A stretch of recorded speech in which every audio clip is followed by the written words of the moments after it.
Berarti Oding selain aktif berorganisasi di kampus, di desa aktif. Nah itu mulai belajar berorganisasi itu dari kapan? Awal belajar organisasi itu dari SMP. Dari itu, yang di rumah itu? Iya, dari yang di rumah. Awalnya SMP di sekolah itu tidak terlalu aktif dalam organisasi, tapi lebih aktif di organisasi desa, yaitu Hipakas.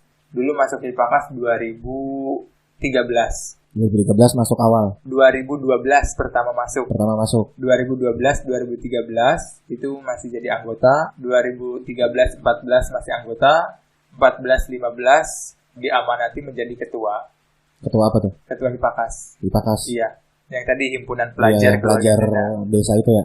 2014-2015 pas masuk SMA aktif di OSIS. Berarti di sekolah nih? Ya, pas SMA di OSIS. Di itunya masih?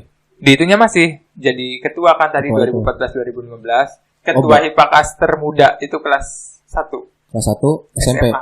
Oh SMA. Kalau pas di OSIS? Pas di OSIS menjadi anggota di kelas 1. Oh kelas 1 juga? Kelas 1 juga. Jadi itu ngerangkap di rumah ikut organisasi, di sekolah ikut organisasi juga. Di sekolah ada yang ngumpul gimana milihnya? Ya mana yang penting dulu. Biasanya gitu. Kalau misalkan memang lebih penting di OSIS berarti di Hipakasnya dilimpahkan kepada wakil gitu kan. Diamanatkan ke wakilnya, tolonglah. Biasanya gitu. Itu dari kapan? Dari kelas 1 SMA ya ikut OSIS? Dari kelas 1 sampai kelas 2. Naik kelas 2? Iya. Dari kelas 1 doang ikut OSIS? Kelas 1 semester 2, kelas 2-nya semester 1. Jadi setengah semester. Berarti ikut OSIS itu 1 tahun lah bisa dibilang. 1 tahun, iya. Terus nggak lanjut? Nggak lanjut kelas 2. Aktifnya lagi di Hipakas, masih di Hipakas. Nggak di sekolahnya pas SMA? Nggak terus. Ikut eskul gitu nggak? Eskul nggak juga. Berarti pas SMA OSIS doang. Berarti Oding lebih condong ke desa ya? Pas sekolah mah ikut OSIS doang. Itu sebenarnya berarti ikut OSIS tuh kayak nyoba-nyoba gitu doang, Pak? Nyari kesibukan gitu kan sih? Iya, lebih ke nyari kesibukan. Karena kalau misalkan seorang siswa atau seorang mahasiswa tidak ikut organisasi itu dirasa rugi. Karena pengalaman dan pengembangannya di situ. Menerapkan ilmunya lah ya. Iya. Karena kalau di kelas kan teori gitu kan. Kalau prakteknya ya dari ilmu yang telah didapat di kelas gitu. Iya. Itu Oding aja tuh yang udah ikut di desa aja tuh masih mikir kayak gitu. Sebenarnya kan gak ikut OSIS juga kan udah bisa diterapin di desa sebenarnya. Iya, tapi masih bisa berpikir gitu maksudnya. Iya. Ya, maksudnya malu lah yang sekarang masih sebagai siswa dan mahasiswa tapi nggak ngapa-ngapain. Maksudnya gitu tuh pesannya tuh. Iya benar. Ya kan? Selagi masih bisa kenapa enggak gitu kan. Habis itu lulus dari SMA baru kuliahnya aktif di DPM itu. Iya, di DPM. Terus lanjut ke BEM. Ada juga ikut di komunitas Mata Kita. Komunitas Mata Kita tuh yang bekerja sama dengan Narasi TV, Mata Najwa, itu di tingkat provinsi. Itu ngapain tuh? Itu di kampus? Enggak, itu di luar. Jadi enggak, maksudnya ruang lingkupnya itu mahasiswa? Umum. Oh, umum. Untuk umum. Berarti yang nggak kuliah juga bisa? Bisa. Berarti teman-teman yang nggak kuliah jangan putus asa, masih bisa ikut organisasi lah. Nah, kalau itu gimana tuh? Nah, kalau di Mata Kita, jadi program kayak semacam misalkan Mata Najwa Gues to Kampus misalkan. Itu pasti melibatkan mata kita di wilayah yang mau dituju. Biasanya seperti jadi ini bilangnya wilayahnya Cirebon apa wilayah 3 nih? Kalau per wilayah Jawa Barat ada juga wilayah Ciayu Majakuning. Oh, berarti seprovinsi ada. Iya. Sewilayah ada. Nah, sekarang masuknya kedua-duanya karena rata-rata kalau misalkan udah masuk ke tingkat provinsi itu pasti di wilayahnya ikut. Gitu. Oke, iya benar sih. Iya. Jadi biasanya seperti itu. Tapi awalnya masuknya seprovinsi dulu. Awalnya itu tuh 2 sewilayah itu cuma supaya memperkecil aja ya? Iya, untuk memperkecil dan untuk membuka peluang kepada teman-teman yang ingin bergabung gitu. Teman-teman yang ada di wilayahnya. Di wilayahnya. Kalau pengen gabung, ada nih ternyata orangnya di wilayahnya. Iya, gitu. Nah, itu yang sekampus siapa? Ada nggak? Nggak ada kayaknya. Yang sekampus nggak ada? Yang sekampus nggak ada. Yang di wilayah tuh cuman berapa orang ya? Kurang lebih 8. Sewilayah 3 tuh? Sewilayah 3. Cirebon ada berapa? Kebanyakan Cirebon sih. Dari 8 itu? Iya, kebanyakan Cirebon. Kuningan ada? Kuningan ada 1. Dua sama kita berarti. Sama Majalengka ada. Majalengka Indramayu nggak ada. Majalengka Indramayu nggak ada. Karena kebanyakan mereka tuh pikirnya adanya di tingkat provinsi aja, di tingkat wilayah nggak ada gitu. Tapi sebenarnya kalau pengen tinggal lari ke Cirebon aja mungkin ya. Iya. Jadi tinggal gabung ke wilayah Cirebon, nanti langsung lari ke provinsi Jawa Barat kan. Iya. Apa karena emang nggak ada yang minat? Mungkin lebih ke karena sosialisasi kurang. Iya, karena nggak tahu. Iya, karena nggak tahu ya. Iya, itu juga baru tahu sih sumpah. Iya. Ternyata Mata Najwa itu ada apa ya, komunitas apa gimana sih sebenarnya? Ada komunitas. Komunitas sebutannya. Ini awalnya Oding tahu dari siapa? Dulu tuh karena senang nonton Mata Najwa. Jadi kayak fanbase gitu ta? Iya ta. Fanbase yang dikelola dengan baik lah. Benar. Terus. Nah, akhirnya coba ikut. Gimana caranya bisa menjadi bagian dari keluarga Mata Najwa, artinya kan gitu. Akhirnya baru tahu tuh buka. Berarti awalnya kepo ya? Iya, jelas kepo awalnya. Jadi buka informasi-informasi. Oh, ternyata ada komunitas yang dinaungi oleh Mata Najwa gitu kan, yaitu Mata Kita. Okay. Di setiap provinsi ada. Itu tuh ada manajemennya maksudnya? Ada manajemennya. Ada manajemen Mata Najwanya iya. Kan yang membuatnya tuh? Iya. Dengan mengangkat acara Mata Najwa, tapi ada manajemennya. Ada manajemennya. Berarti maksudnya kan ada gathering, ada yang namanya mengkaji kasus-kasus yang ingin dibahas di Mata Najwa gitu ada? Enggak, kalau Mata Najwa tuh lebih ke program-program di daerah, di tingkat provinsi misalkan gitu, yang dimana dinaungi oleh Mata Najwa, gitu. Berkembang di provinsi itu apa maksudnya? Isu-isunya tentu isu-isu nasional kalau misalkan yang ingin diangkat. Jadi misalkan Mata Kita biasanya sharing-sharing informasi di tiap-tiap daerah ya. Nah, biasanya kayak gitu. Itu ada seleksi-seleksi kan? Biasanya ada proses pendaftaran dulu, nanti kalau misalkan memang sudah sesuai dengan yang syarat dan ketentuannya, itu baru bisa masuk. Berarti nggak ujuk-ujuk masuk ya? Nggak ujuk-ujuk masuk. Nggak, maksudnya orang umum bisa gitu tuh? Sebenarnya siapa aja bisa, tapi harus sebenarnya siapa aja bisa, tapi harus memenuhi syarat-syarat. Berarti teman-teman yang suka Mata Najwa yang di Infograti bisa langsung hubungi Oding. Iya. Itu kan ada penanggung jawab ini nggak sih? Apa? Kalau penanggung jawab ada lagi beda. Nggak ini. Ciayu Maju Kuningnya. Iya, itu beda. Oh, ada lagi. Ada lagi. Oh, berarti kalau Oding mah cuma kayak anggota aja. Bisa jadi batu loncatan untuk mengangkat itu ya, yang tadi desa itu berarti ya. Maksudnya kan ada tuh punya potensi kan di desa. Ketika merekomendasikan di desa itu ada sesuatu yang pengen di-up lah bisa dibilang ya. Dari Mata Kita kan bisa gitu maksudnya. Iya. Terus selama Mata Kita itu ada lagi? Udah mungkin sekarang. Berarti 6 ya? Iya. 4 masih sekarang aktif berarti? Desa 2, Karang Taruna 1. Oh iya. Oh, Karang Taruna berarti ini. Berarti 7. Udah pernah 7 berarti. Karang Taruna beda lagi. Kalau BUMDes kan program kerja pemerintah. Iya. Kalau Karang Tarunanya? Kalau Karang Taruna program kerja desa juga, tapi lebih ke pemudanya. Kan Karang Taruna. Kalau itu gimana tuh? Kalau di Karang Taruna, program-program yang ada itu memang khusus untuk para pemuda. Misalkan contohnya di bidang olahraga gitu kan, mau mengadakan event apa gitu. 17-an gitu. Iya, nah, terus misalkan di bidang pendidikannya mau melakukan apa gitu. Lebih ke arah sana. Itu dari SMP juga? Karang Taruna mulai aktif dari SMA. Tapi kalau Karang Taruna kan nggak ada masa aktif kan hitungannya kayak gitu kan? Pakainya per umur. Jadi sekarang dari mulai umur 13 tahun kalau nggak salah sampai 45 itu masuk dalam Karang Taruna. Iya, maksudnya nggak ada periode-periodean kan? Ada. Oh, ada periodenya? Karang Taruna tuh kalau nggak salah 5 periode. Satu periodenya berapa tahun?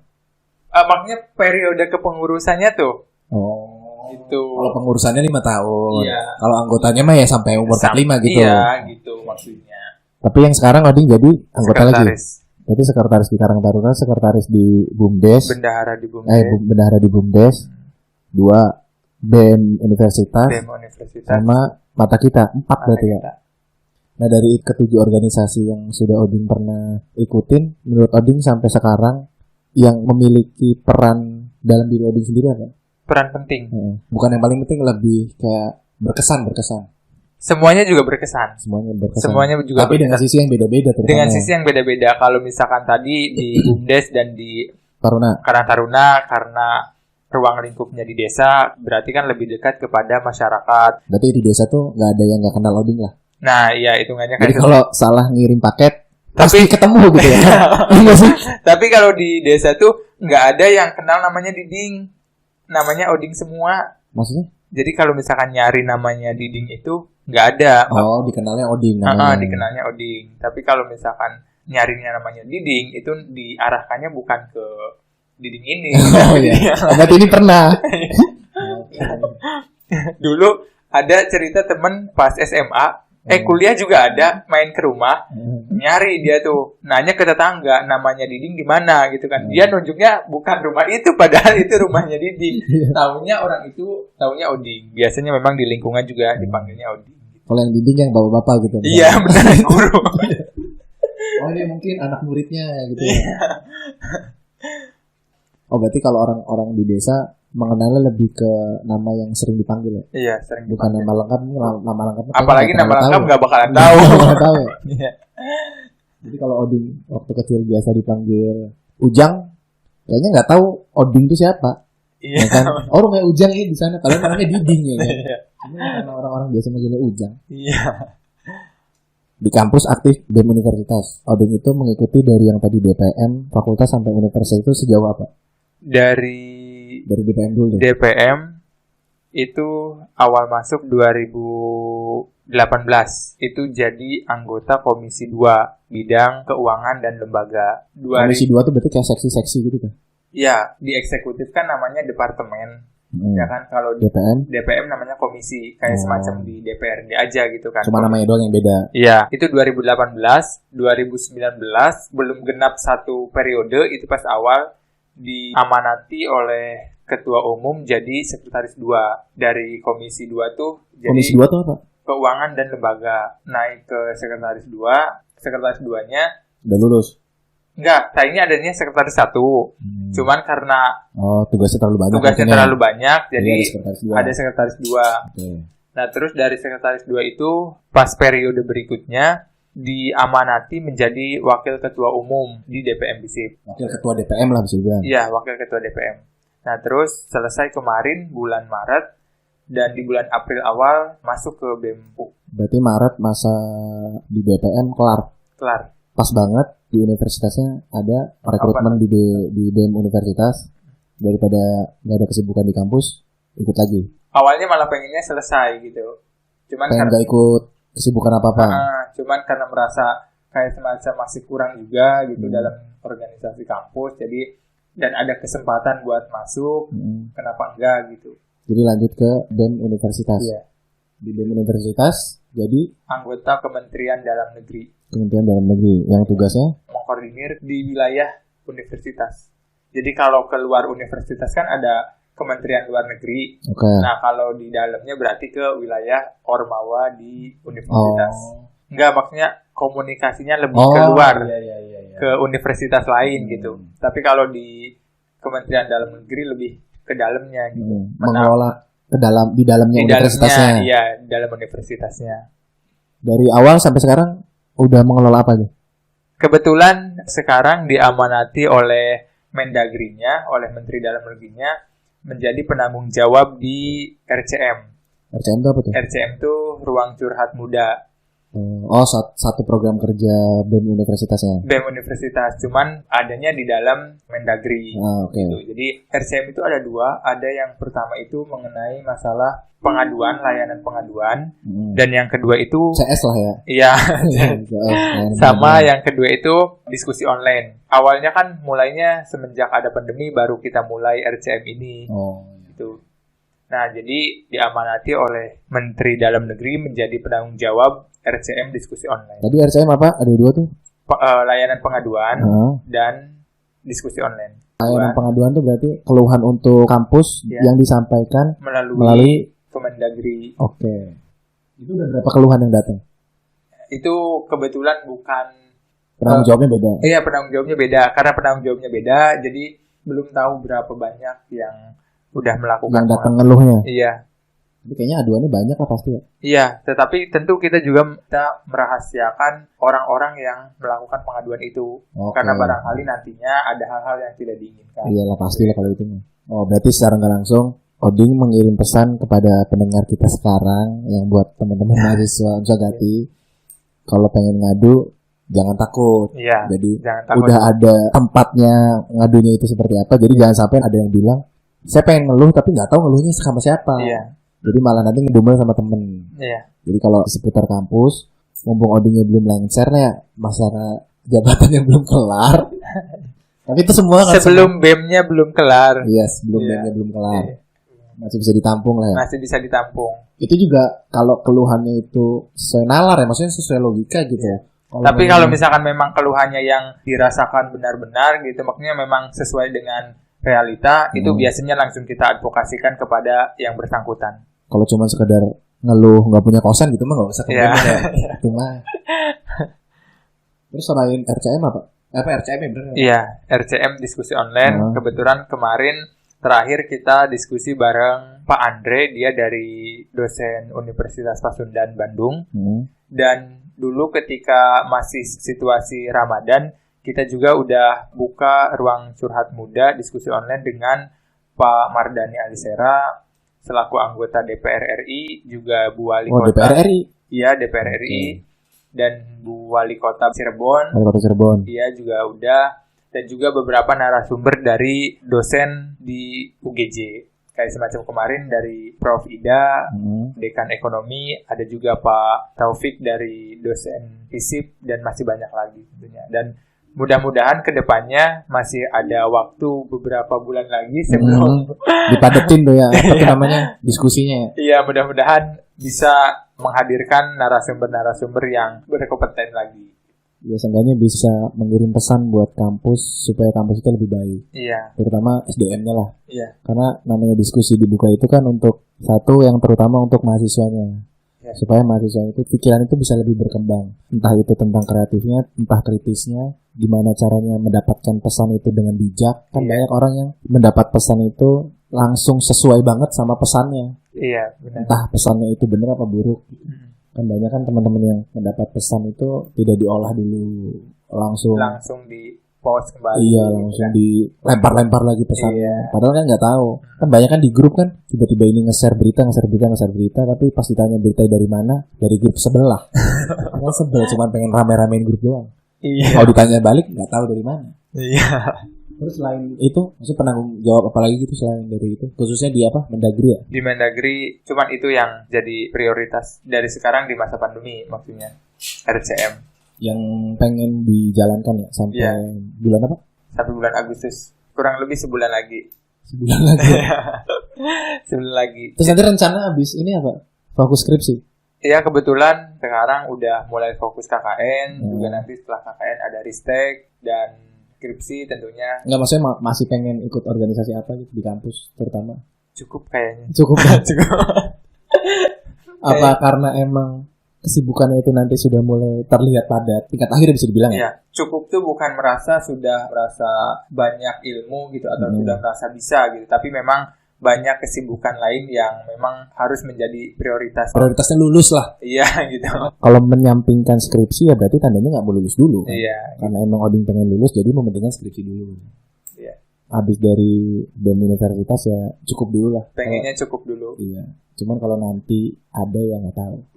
Tapi kalau masalah sharing-sharing ilmu mah ya mungkin bisa lah ya. Bisa, insya Allah. Mudah-mudahan RCM bisa sampai akhir periode tetap terlaksana. Tapi juga memang bingung karena situasi seperti ini di akhir periode kan idealnya ketika 1 bulan SK sudah mau selesai gitu kan semua kegiatan udah selesai juga gitu 1 bulan minimal. Oh biasanya kayak gitu? Kalau di FISIP dulu kayak gitu. Karena 1 bulan itu mempersiapkan untuk LPJ-an. Oh iya. Nah cuman karena di situasi seperti ini kita juga belum tahu karena belum ada arahan juga dari Presmanya seperti apa sistemnya untuk menunggu. Kalau arahannya dikasih waktu seminggu misalnya, berarti masih lanjut ya sampai nanti H-1 seminggu. Iya, jalan. Masih lanjut. Berarti nyusunnya H-1 seminggu. H-1 seminggu. Iya kan? Iya. Di keadaan sekarang kayaknya itu berguna buat mahasiswa sih. Yang acara itu, yang apa tuh curhat muda apa? Ruang curhat muda. Iya, ruang curhat muda. Karena satu nggak kuliah, bukan nggak kuliah, maksudnya kuliah tidak bertemu secara langsung secara tatap muka. Terus pesan yang disampaikannya itu nggak semuanya tersampaikan. Dengan adanya obrolan-obrolan baru gitu yang emang mahasiswa yang pengen tahu sangat berguna gitu maksudnya. Apalagi kan narasumber juga kan bukan yang narasumber yang biasa-biasa aja. Apalagi tadi DPR RI, ya kan. Wali kota udah ya. Wali kota udah. Terus apalagi tuh? Dosen dan dekan. Dekan tuh apalagi tuh. Barangkali teman-teman pengen menanyakan kebijakan itu seperti apa, ya kan, nanya keluhan kan bisa langsung. Iya. Ya kan. Dekan apalagi? Kita ngomong tuh langsung didengar lah, mumpung ada kesempatan. Iya. Takutnya kan kalau kita ujuk-ujuk masuk ke ruang dekan kan nggak sopan. Iya. Nah, ini kan dikasih ruang gitu tuh. Jadi yang pengen ngeluh ya bisa lihat di Zoom ya. Iya. Apa sih itu? Itu kita di RCM itu ada menggunakan Zoom, ada juga live IG. Dibukanya itu dua-duanya aktif? Enggak, biasanya salah satu. Kalau misalkan narasumbernya banyak, kita lebih ke menggunakan Zoom. Tapi kalau misalkan narasumbernya satu, itu lebih ke live IG. Kalau narasumbernya banyak? Iya. Misalkan contohnya kemarin dengan Pak Mardhani Alisera, ya kan, sebagai Ketua DPR RI, itu kan narasumbernya ada presmannya, ada juga dari dosennya, gitu, dari segi akademisnya, gitu. Kalau banyak dari Zoom? Dari Zoom. Kalau sendiri satu narasumbernya doang, yang dipandu sama moderator, live IG doang. Itu biasanya berapa menit? 1 jam. Rondenya 1 jam? Iya. Di IG atau di Zoom sama? Sama. Berarti kalau ketinggalan 30 menit ya resiko gak bisa nanya. Udah ketimbun sih pertanyaannya. Iya. Mau gak mau kalau yang pengen nanya ya dari awal. Dari awal nanya supaya pertanyaannya tuh di atas gitu, masih diduluin. Tapi ya sebisa mungkin nanyanya ya yang rasional. Yang sampai menyangkut pada tema yang dibahas gitu kan. Terus juga menyangkut sama narasumber yang diajaknya. Iya. Jangan sampai nanya tentang kesehatan sama orang hukum, ya takutnya nggak nyambung ya, walaupun tahu juga, tapi nanti kan pas dijawab takutnya salah juga. Iya, lebih ke nggak terlalu puas nanti jawabannya gitu. Bisa jadi, soalnya kan tidak sesuai keilmuannya. Iya, beda keilmuan. Berarti menurut Oding secara nggak langsung sebagai siswa dan mahasiswa itu organisasi penting, itu poinnya. Iya, sangat penting. Di sekolah dan di luar sekolah penting. Karena di desa pun Oding aktif di dalam organisasi kepemudaan, bisa dibilang BUMDes lah, Karang Taruna. Karena itu salah satu peduli warga terhadap desanya. Iya. Bisa dibilang gitu kan. Iya. Karena itu tuh bisa dibilang sudah tidak ada di kota. Iya. Karena kita pun sekarang di komplek nggak ada yang namanya organisasi kepemudaan tuh nggak ada. Mungkin ada tapi dadakan. Misal dadakan iya. Jadi dadakan tuh ketika ada acara aja. Iya. Kayak misalnya di komplek mau ngadain kayak 17-an baru. Iya. Atau kayak bangunin orang-orang sahur baru. Iya, benar. Itu entah kita yang nggak tahu, apa emang nggak tahu ya. Cuman sepengetahuan kita jarang. Ya. Tapi ada mah mungkin aja ada, tapi jarang. Iya. Mungkin lebih aktifnya ke bapak-bapaknya di komplek. Iya, Bu. Kayak misalnya keamanan di kompleknya, Siskampling gitu. Terus kayak posyandu, kalau posyandu ibu-ibu lah. Iya, posyandu ibu-ibu. Nah, anak mudanya itu ya bukan kurang peduli ya, tapi karena mungkin nggak ada yang ngeduluin aja. Jadi kurang aktif aja. Terus untuk ngebangunnya itu sulit. Karena orang-orang di komplek kan lebih ke apanya? Ya bisa dibilang di kompleknya aja jarang. Iya. Jadi kalau ada orang yang nanya rumah bapak ini di mana? Nggak tahu, wajar kalau di kompleknya. Iya. Kalau di desa namanya apa ya? Kurang ajar kalau nggak tahu. Ya, bukan wajar. Tapi emang di zaman sekarang tuh organisasi itu memang sangat penting, tapi kenapa ya kok tingkat partisipasi dari teman-teman itu serasa berkurang gitu tuh? Sebenarnya menarik. Kenapa organisasi kurang banyak yang minat? Mungkin dari sudut pandang kita ya karena pertama orang itu lebih berpikir, kalau dulu ya kita ikut organisasi itu untuk mencari informasi selain belajar ya. Karena obrolan di dalam organisasi dulu menurut kita itu lebih berbobot dibanding di tongkrongan. Dulu kalau kita ya, karena mungkin dulu informasi itu emang dulu udah smartphone udah, cuman itu tidak terlalu cepat karena yang memiliki smartphone-nya aja tuh nggak banyak, 1-2. Iya. Karena ikut organisasi itu informasi luar terutama itu tuh lebih dibangun. Iya. Karena yang di dalam organisasinya pun ramenya itu dengan obrolan kayak gitu. Kalau misalnya kayak obrolan biasa tuh malah nggak rame. Kalau malah dikasih isu sedikit tuh rame jadinya. Ya itu makanan anak-anak organisasi lah. Iya. Nah itu tuh lebih pengen taunya di situ. Nah mungkin karena sekarang informasi itu lebih cepat dan itu salahnya orang-orang nggak ikut organisasi mungkin ya. Jadi menerima pesan itu nggak tahu nanyanya ke siapa. Maksudnya dia nanya, tapi yang ditanyanya juga nggak tahu. Iya. Ya sih, itu yang jadinya. Kalau Iya. waktu kita dulu ikut organisasi, ada pesan nih, terus kita pengen tahu, ya meminimalisir untuk bertanya ke yang orang tidak tahunya kan sedikit. Zaman sekarang lebih mudah. Lebih mudah, satu mencari informasi. Ya, ikut organisasi sekarang kalau bukan alasannya belajar, menurut kita nggak ada sih. Kalau pengen sebagai kesibukan ya, kerja sekalian aja nggak sih? Iya. Itu udah sibuk banget tuh, udah sambil kerja sumpah. Benar. Tapi kalau emang alasannya pengen, kita ikut organisasi cuma pengen sibuk di kampus aja. Iya. Ya, tugas selesai nggak?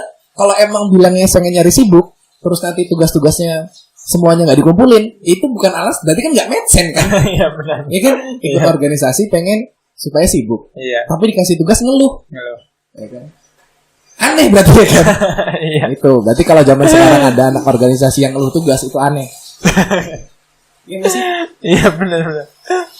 Tapi kadang ngeluhnya tuh memang bukan karena apa namanya masalah-masalah tadi gitu kan, tapi kadang ya namanya juga kan manusia gitu kan, wajar kalau ngeluh. Ngeluhnya capek. Ngeluhnya capek. Salah juga ya. Kalau capek jangan ikut organisasi. iya. Ya sebenarnya kuliah capek sebenarnya. Iya. Kalau capek itu sebenarnya bukan ngeluh, tapi lebih ke apa ya? Itu resiko lah. Kalau tadi kan kita bicara kalau ikut organisasi pengen sibuk. Iya. Kalau pengen sibuk tuh bukan resiko. Kalau pengen sibuk itu berarti kan kita yang pengen. Kalau capek kan kemauan. Kalau capek kan bukan kita yang pengen. Kan? Kalau misalnya ingin mencari kesibukan ya berarti kan kita yang pengen. Iya. Mau nggak mau, selagi punya pikiran kita pengen nggak diem aja di kampus, ya sebisa mungkin cari tempatnya yang menurut si orang itunya cocok. Kayak misalnya pengen nyari kesibukan di kampus, tapi passionnya misalnya suka fotografer misalnya, ya bisa lah ikut-ikut fotografer. Kan sibuknya kalau habis kuliah kan hunting kek, ya kan? Entah foto-foto kampus kayak apalah terserah. Iya. Yang penting tidak menimbulkan alasan kita ikut di sini nih sibuk gitu ya. Jadi tugas itu dialihkan untuk mendahulukan yang sebenarnya itu tidak ada pengaruhnya. Tidak ada. Yang namanya orang masuk ke kampus kan bisa dibilang ya, bukan organisasi nggak penting, tapi namanya orang kuliah itu harus memprioritaskan kuliah, mau nggak mau.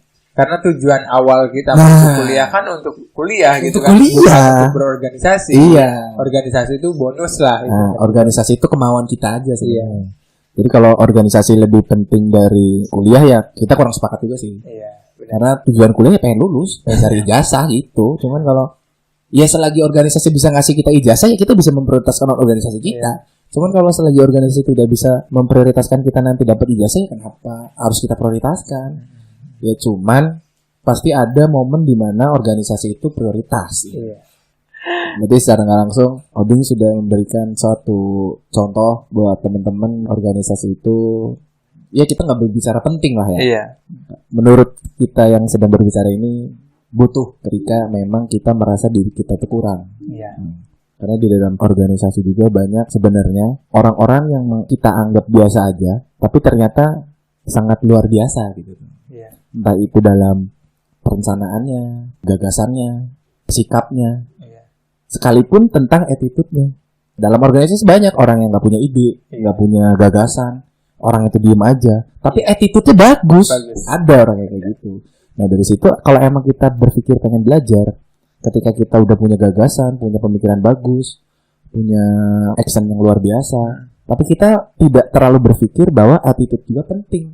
Iya. Nah, kenapa kita nggak belajar dari anggota yang di bawah kita? Ternyata attitude yang baik itu kayak gini ya. Nah, kalau sekarang kan orang lagi rame-rame berbicara kalau good looking itu masih kurang. Kalau attitude-nya di bawah.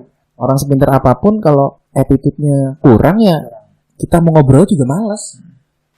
Dalam organisasi itu walaupun gak diajarin, tapi gimana pun ceritanya, di situ kita secara nggak langsung dipaksa untuk berattitude baik. Iya. Nah, bisa nggak bisa harus berattitude baik. Harus berattitude baik. Dengan anggapan attitude baik yang kemarin itu terpaksa, ketika keluar dari organisasi semoga aja terbiasa.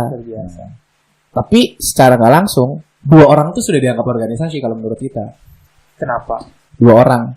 Oh, iya kalau 2 orang sudah organisasi ya kan. Karena menerapkan attitude itu terhadap orang lain. Iya. Dan 2 orang itu sudah termasuk organisasi karena definisinya juga kayak gitu. Cuman nggak ada namanya, Iya. ada strukturnya, nggak ada visi misinya. Cuman bedanya itu doang. Iya. Kita satu tongkrongan aja kayaknya sebenarnya itu tuh organisasi. Organisasi. Pasti di satu tongkrongan itu ada yang omongannya paling didengar. Iya. Ada yang ajakannya itu sering dihayuin. Iya. Ketika si A ngajak, ntar lah. Tapi yang ketika B ngajak, hayu, tiba-tiba hayu, ya kan? Ada kan orang kayak gitu? Ada. Kan ada organisasi formal sama informal gitu kan. Artinya bahwa formal lebih ke kayak semacam di kampus gitu kan, terus di lembaga-lembaga pemerintah biasanya. Tapi kalau di informalnya kayak tempat tongkrongan tadi gitu bisa kan, dibilang. komunitas-komunitas kecil gitu. Itu juga sama organisasi sebenarnya gitu. Hanya mungkin kalau di tongkrongan atau di komunitas kecil itu struktur dan tugasnya itu kayak semacam ya udah jalanin aja gitu kan. Nggak ada yang kayak gitu-gituan. Biasanya kayak gitu. Mungkin kalau yang tadi yang di kampus itu lebih ke sistem aja sih. Jadi sistemnya itu diterapkan benar-benar. Kalau yang di luar sistemnya ya udah aja, jalanin aja. Kalau emang nggak jalan ya itu kelemahan dari organisasi itu. Iya benar. Jadi itu aja buat podcast kita kali ini. Semoga teman-teman yang mendengarkan sampai akhir bisa mendapatkan hal-hal positif yang kali ini kita obrolin. Sekian podcast kita kali ini. Bye. Oke. Terima kasih Oding ya. Siap. Sama-sama.